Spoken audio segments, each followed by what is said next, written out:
Us learn how to add a column in a data frame, right?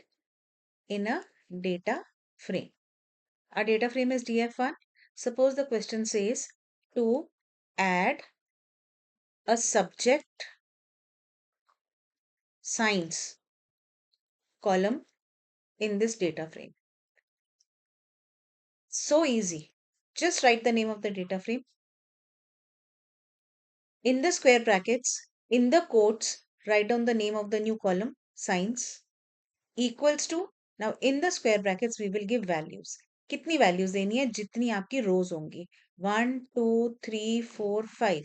In 5 students के लिए मुझे 5 values देनी है. से 50 40 60 90 20 और column add हो गया. So simple. But if it says to add a column total, ठीक है, which is sum of column English and maths. अब क्या करना है? Now the concept is a little different. इसमें आपने क्या करना है? आपने लिखना तो सेम है कॉलम का नाम. सो डेटा फ्रेम 1 डेटा फ्रेम का नाम है, नए कॉलम का नाम है टोटल. आप उसको कोट्स में डाल के स्क्वायर ब्रैकेट में डाल दो. इक्वल्स टू इंग्लिश का कॉलम, मैथ्स का कॉलम. डेटा फ्रेम्स में कॉलम्स का नाम डायरेक्टली लिखा जाता. आप डेटा फ्रेम का नाम लिखोगे और स्क्वायर ब्रैकेट में नए कॉलम का उस कॉलम का नाम लिखोगे जो आपको ऐड करना है. इंग्लिश प्लस डेटा फ्रेम का नाम और जो दूसरा कॉलम है दैट इज मैथ्स, उस कॉलम का नाम लिखोगे. तो ये दो डिफरेंट तरह के क्वेश्चंस आते हैं.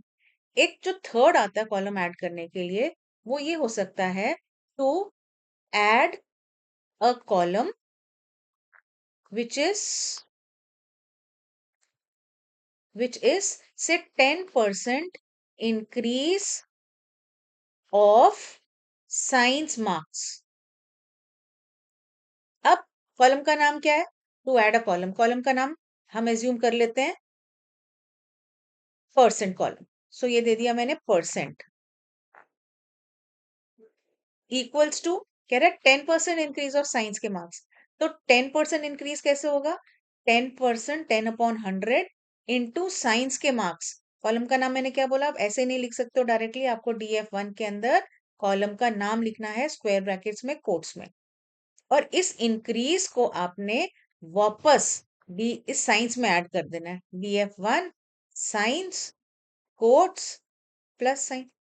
बस यही 3 मेथड्स आते हैं. इनको अच्छे से प्रैक्टिस कर लो एंड रिवाइज कर लो. All the best.